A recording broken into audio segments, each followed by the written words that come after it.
जय हिंद। देखिए, भारतीय डिफेंस इंडस्ट्रीज काफ़ी तेज़ी से एक्सपोर्ट होने जा रही है और इधर चाइना और ताइवान के युद्ध के बीच में एक अमेरिकी जहाज चार्ल्स ड्रू जो है वो भारत में आ गया है। इस सब के बीच में हम समझते हैं कि आखिर ये क्या हो रहा है। भारत द्वारा बनाया जा रहा है, एक लंबे समय से बन रहा है जो जहाज है, फाइटर एयरक्राफ्ट तेजस। ये दुनिया का सबसे छोटा एयरक्राफ्ट है और ये हर दिखे दुनिया के हर चीज़ के अलग अलग काम है। आपको लगेगा कि तेजस तो बहुत छोटा है, राफेल उससे बड़ा है, MiG-29 और खतरनाक है, सुखोई।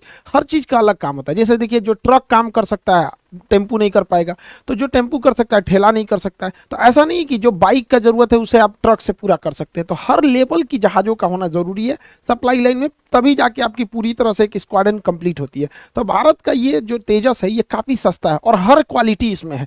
इसमें इलेक्ट्रॉनिक वॉरफेयर है, एयर टू एयर रिफिलिंग है, एक्स्ट्रा फ्यूल टैंक जिसे ड्रॉप टैंक कहते हैं, मिसाइल की तरह दिख रहा है ना, इसमें तेल भरा होता है, फ्यूल भरा होता है। पहले इसी फ्यूल को खर्च किया जाता है और दुश्मन के एरिया तक पहुंचा जाता है, उसके बाद लड़के भागा जाता है तो इसे ड्रॉप कर दिया जाता है, इसलिए इसे ड्रॉप टैंक भी कहते हैं। जैसे इसमें से ड्रॉप कर दिया है, तो ये हर सुविधा होने की वजह से पूरी दुनिया इसका डिमांड कर रही है। सबसे ज़्यादा इसका डिमांड बहुत जल्दी अगले 1 से 1.5 महीना में मलेशिया इसका डिमांड, सबसे पहले हम लोग इसे मलेशिया को सप्लाई करेंगे। और मलेशिया के अलावा इसमें 15 से 18 देश और रुचि दिखाए हैं और इसमें सबसे बड़ा नाम आ रहा है अमेरिका के, क्योंकि इसने छोटे सेगमेंट में, अमेरिका के पास कोई जहाज नहीं है। F-16 बहुत ज़्यादा लड़ाई लड़ चुका है, F-22 है, F-35 है, तो बीच में अमेरिका के पास बहुत कम चांसेज है। यूरोप में तो ये बहुत चांसेज है कि तेजस को अमेरिका भी ले लेगा। एक बार ले लिया तो अमेरिका तेजस का ऐसे ही डिमांड बढ़ जाएगा। तो बहुत सारे देश इसमें नेगोशिएशन कर रहे हैं, देखिए किसकी आगे बात बढ़ती है। साथ ही अगर ये ताइवान की इशू को देखेंगे तो ताइवान डिमांड कर रहा है भारत से ब्रह्मोस मिसाइल देने के लिए, और इधर फिलीपीन एडवांस पैसा दे रखा है, तो फिलीपीन सप्लाई को बढ़ाने के लिए कर रहा है। साथ में आसियान के जो देश हैं ये ब्रह्मोस मिसाइल का डिमांड बहुत ज़्यादा कर रहे हैं, क्योंकि यही ब्रह्मोस एक ऐसा वैक्सीन है जो चाइना का बुखार उतार सकता है। ये 90 डिग्री पे घूम जाता है एकदम तेजी से यहाँ पर। तो बहुत तगड़ा मिसाइल है ब्रह्मोस। गलती से तो मार दिए थे हम लोग पाकिस्तान में, आपको याद ही होगा।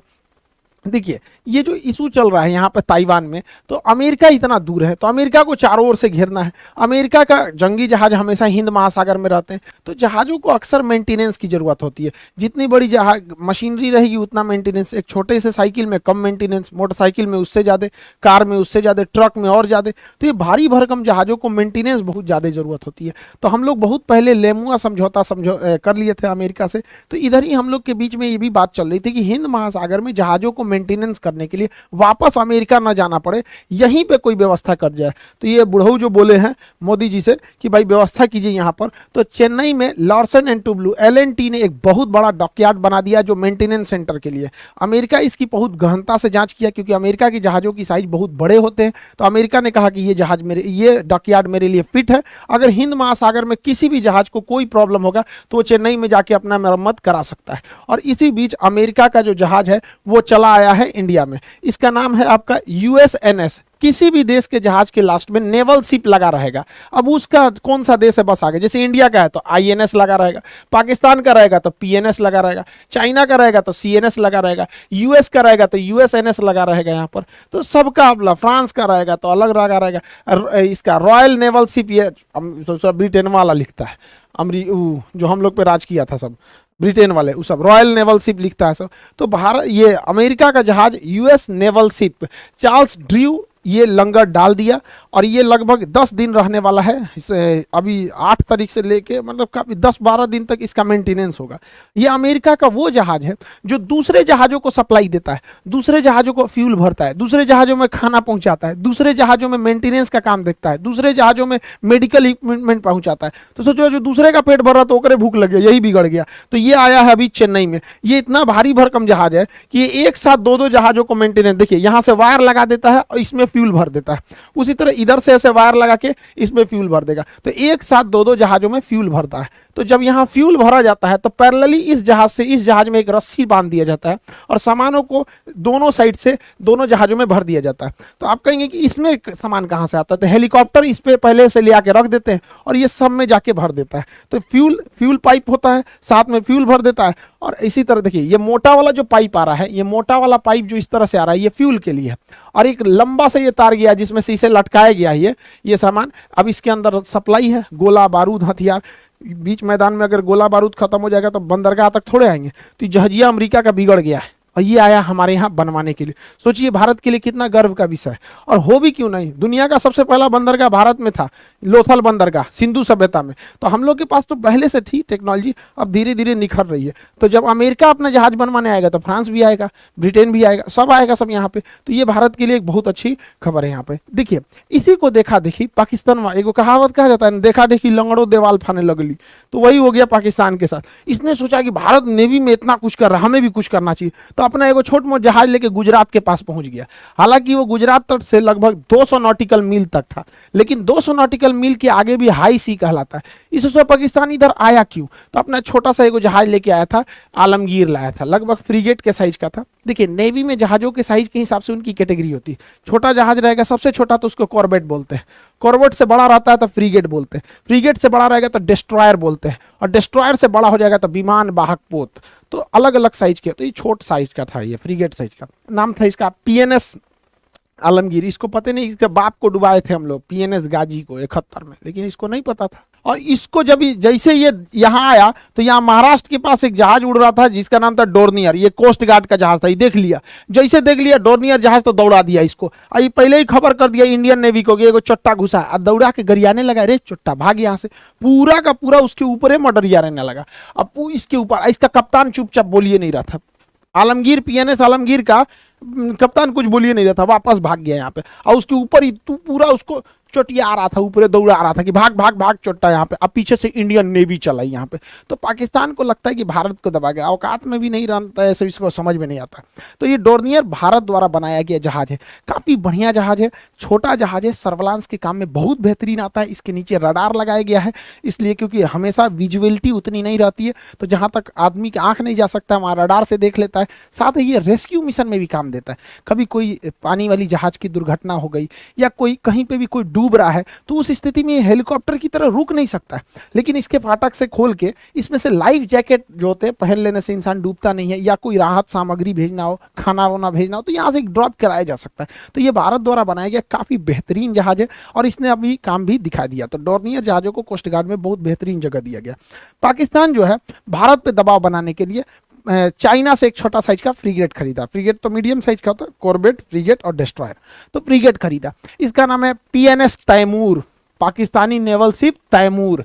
अब पीएनएस तैमूर बनाया है चाइना ने, और चाइना बेच रहा है पाकिस्तान को। इसके लिए भी पाकिस्तान ने कर्जा लेके बनाया, हद है सोचा चोट्टा को। अब चाइना ने इस पीएनएस तैमूर को बनाया तो यहाँ से भेजा, इसे भेजना था कराची में पीएनएस तैमूर को भारत पे दबाव बनाने के लिए। तो उतना ज़्यादा फ्यूल तो होता नहीं कि एक के बार में चला जाएगा, तो यहाँ से फ्यूल पकड़ के सबसे पहले पहुँचा ये मलेशिया। मलेशिया में इसने फ्यूल भरा। इसके बाद चाइना ने कहा कि एक काम करो, यहाँ से तुम चले जाओ चटगांव, बांग्लादेश के चटगांव, वहाँ फ्यूल भरना, 2 दिन तक रुकना, उसके बाद आगे बढ़ना। तब तक बांग्लादेश की प्रधानमंत्री शेख हसीना अगले साल, अगले ही महीने वो भारत में आने वाली हैं। उनको पता चल गया कि अगर यहाँ पर बंदरगाह पे रुकने देंगे पाकिस्तानी जहाज को तो भारत घुसिया जाएगा, तुरंत मना कर देगा, भागे यहाँ से चोट्टा कहीं का, वहीं रहो, हमारे यहाँ मत आना।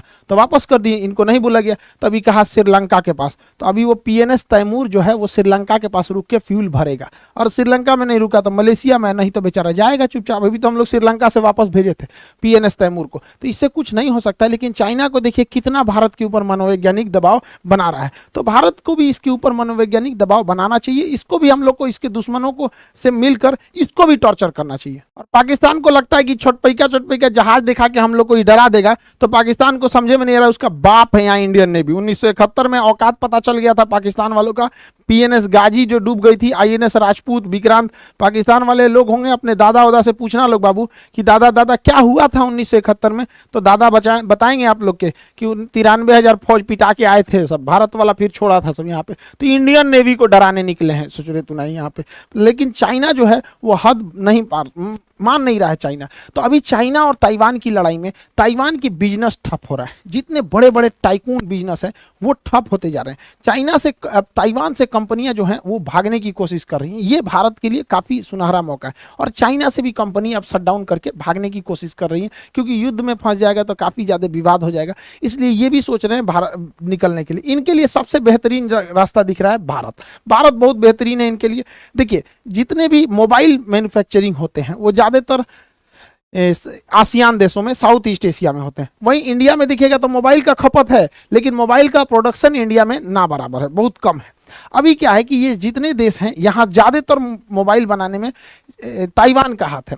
ताइवान की दो कंपनी विस्ट्रॉन और फॉक्सकॉन, ये दो कंपनी किसी भी कंपनी के मोबाइल को असेंबल करती हैं। कंपनी बता देना है, इसको बस बता देना है कि ये चीज़ चाहिए, मोबाइल बना के दे देगा, ऊपर बस लोगो चिपका लीजिए। तो ये फॉक्सकॉन और विस्ट्रॉन, ये कंपनियां भी अब यहाँ पर ये आईफोन का मैन्युफैक्चरिंग करती थी और वो आईफोन की सप्लाई इंडिया में होती थी। लेकिन अब क्या है कि ये वहाँ से शिफ्ट हो रही हैं और अब ये इंडिया में आ जाएंगे। तो आईफोन का जो प्रोडक्शन लाइन है अब वो इंडिया में लगेगा, इससे काफ़ी फायदा होगा। देखिए चाइना ने क्या किया, सस्ता लेबर के नाम पर विदेशी कंपनियों को बुलाया कि हमारे यहाँ लेबर बहुत सस्ता है, आ जाओ। जब विदेशी कंपनी वहाँ गई तो चाइना को रोजगार मिला और धीरे धीरे चाइना उनकी टेक्नोलॉजी को सीख गया और इससे वो कॉपी करने लगा। आज से 15 साल 10 साल पहले देखिएगा तो चाइनीज मोबाइल बहुत लो कैटेगरी के होते थे, क्वालिटी अच्छी नहीं होती थी, बहुत ज़्यादा आवाज़ करता था, लोग भाप जाते थे, तो चट्टा कहीं का चाइनीज मोबाइल लिया। लेकिन आज उन्हीं विदेशी कंपनियों को लुभावने ऑफर दिया कि हमारे यहाँ लेबर सस्ता है, ज़मीन सस्ते हैं, आ जाओ, और उन्हीं की टेक्नोलॉजी सीख गया। अब वो कंपनी भागना चाह रहे हैं तो भारत में आएगा, भारत में भी बहुत अच्छा फायदा होगा, रोजगार मिलेगा यहाँ के लोगों को भी, और भारत भी धीरे धीरे टेक्नोलॉजी सीख जाएगा। जुगाड़ में तो हम लोग सबसे आगे। और एक और फायदा होगा कि आईफोन कंपनी पे भारत सरकार टैक्स बहुत लगाती है, क्योंकि जो भी मोबाइल बना बनाया आता है उस पर टैक्स ज़्यादा लगता है। अगर ये भारत में बनेगी तो जो 1 लाख का आईफोन है वो ऑटोमेटिकली 60,000 का मिलने लगेगा, क्योंकि भारत उस पर ज़्यादा टैक्स नहीं लगाएगा। जैसे दुबई है, दुबई टैक्स नहीं लगाता है, इसलिए दुबई में जाके देखिएगा जो आईफोन यहाँ 1 लाख का वहाँ मिलेगा आपको 55-50 हज़ार में, तो वो सस्ता नहीं मिल रहा है। कोई भी चीज़ महंगी होती है टैक्स की वजह से। तो भारत सीधा कहता है कि भाई विदेशी कंपनियों के ऊपर अगर डायरेक्ट लाइएगा तो हम टैक्स ज़्यादा लगाएंगे, यहाँ बनाइएगा तो टैक्स कम लगाएंगे। तो विदेश अभी भारत में भी अब चाइना की तरह भारत में भी अब आईफोन का प्रोडक्शन तेज़ी से चालू होगा। साथ ही भारत सरकार ने एक और नियम लगाने जा रही है कि जितनी विदेशी चाइनीज कंपनियां हैं, खास करके चाइनीज कंपनी, भारत के 70% से ज़्यादा मार्केट कैप्चर कर लिए मोबाइल की दुनिया में। तो भारत का ऐसा कोई घर नहीं है जहां चाइनीज मोबाइल नहीं पहुंच गया है, चाहे वो आपका वीवो होगा, ओप्पो होगा, रियलमी होगा, एमआई होगा, हुआवो होगा, कोई भी कंपनी देखेंगे, ओप्पो, एमआई में जितना टाइप का मोबाइल है ये ही सब आपके घर में भर गया है। रीजन क्या है कि ये कंपनी जो थी सब धीरे धीरे पूरे मार्केट को कैप्चर कर ली है सब, और सस्ते दाम में बहुत ज़्यादा फैसिलिटीज़ देने लगी हैं, क्योंकि इन्हें पता है कि इनका मार्केट बहुत ज़्यादा है। छोटा सा भी मार्जिन रखेंगे, 10,000 8,000 के मोबाइल में बहुत सारी फैसिलिटी दे देते हैं, जिस वजह से भारतीय कंपनियां डूबने लगी। माइक्रोसॉफ्ट जो माइक्रोमैक्स था, एक समय था जब इसका 60% मार्केट कैप्चर था, ये आज पूरी तरह से गायब हो रही है। कार्बन, लावा, स्पाइस, ये सब मोबाइलें अब धीरे धीरे गायब हो रही है। इसलिए भारत सरकार नियम ला रही है कि 12,000 से सस्ते मोबाइल हम विदेश से डायरेक्ट नहीं मंगाएंगे, भारत से ही मंगाना पड़ेगा, भारत में बनाना पड़ेगा। तो जब भारत में बनाएंगे तो ठीक है, नहीं तो विदेश से डायरेक्ट नहीं भेज सकते। तो इससे ऊपर वाला बेचेंगे तो इन लोगों को एक बार उभरने का मौका मिलेगा। तो इसी तरह चाइनीज पे जैसे जैसे समय आए उसके ऊपर दबाव बनाते रहना जरूरी है। हमारा एक और पड़ोसी देश ताइवान, ये अफगानिस्तान, ये तो और आसान। तो जब से पिछले साल अगस्त में जब इस पे 1 साल हो जाएगा तालिबान का कब्जा हुआ, जब तालिबान का कब्जा हुआ था तो बहुत ही स्थिति अजीब हो गई थी, दयनीय थी। हर तरफ अफरा तफरी थी, सारे देश के लोगों को लग रहा था कि अपने नागरिकों को यहाँ से हटाया जाए। भारत भी अपना दूतावास बंद किया, अपने नागरिकों को वापस लाया, एयर इंडिया की जहाज से गए। हालांकि आप देखे होंगे अफगानिस्तान के कई लोग तो जहाज से भी नीचे गिर गए थे। तो ये स्थिति थी। भारत के लिए सबसे बड़ा सरदर्द था कि तालिबान के शासन में भारत में ने जो अफगानिस्तान में पैसे निवेश किए हैं उन पैसों का क्या होगा, क्योंकि भारत ने बहुत ज़्यादा पैसे खर्च किया अफगानिस्तान में। सहतूत डैम बनाया, सलमा डैम बनाया, वहाँ सड़कें बनाई, बिजली प्लांट बनाया, वहाँ का संसद भवन बनाया, वहाँ Indira Gandhi child specialist hospital बनाया जो काबुल का सबसे बड़ा हॉस्पिटल है। बहुत सारी योजनाओं को दिया भारत ने।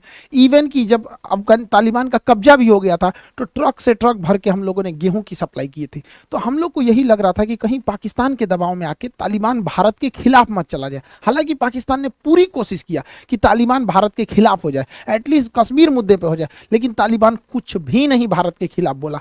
तो भारत ने देखा कि तालिबान की स्थिति को देखते हुए तो भारत अब अपना दूतावास दोबारा खोल रहा है। ये भारत के लिए बहुत बेहतरीन खबर है कि भारत अब अपनी काबुल की एम्बेसी चालू कर रहा है। और जब तालिबान वाले जब गए भारत के अधिकारियों से मिले, वहाँ आईटीबीपी के जवान तैनात हैं अभी भी, तो उनको जब दूतावास दिखाया गया तो वो जो जवान थे वो चौंक गए, क्योंकि जिस हालत में 1 साल पहले भारतीयों ने दूतावास छोड़ा था, काबुल दूतावास, आज भी वो सेम को सेम वैसे ही पड़ा हुआ है, एकदम कुछ भी चेंज नहीं हुआ है। मतलब जो जहाँ था, जो अखबार जैसे पड़ा हुआ था, जो दरवाजा खुला था खुला खुले हैं। मतलब जो चीज जैसे था वैसा ही है। इवन ये लोग ने इतना बेहतरीन ढंग से प्रोटेक्शन किया, इस वजह से पाकिस्तान वालों को तो पूरा भड़क गए। तालिबान वालों से कह रहे हैं तुमको बुलाए, फायदा क्या हो गया जब तुम भारत के खिलाफ कुछ कर ही नहीं रहे हो। तो भारत भी अब अपना दूतावास चालू कर रहा है। इसका मतलब यह है कि हम अपने पड़ोसियों के साथ धीरे धीरे मधुर संबंध बना रहे हैं। हालांकि भारत तालिबान से डायरेक्ट बात नहीं कर सकता, क्योंकि भारत का स्पष्ट कहना है कि हमारे लिए कोई आतंकवादी अच्छा या खराब नहीं होता, आतंकवादी मतलब आतंकवादी। तो हमारी जो नीति है, विदेश नीति, पूरी क्रिस्टल क्लियर है कि हम किसी आतंकवादी से बात नहीं करते।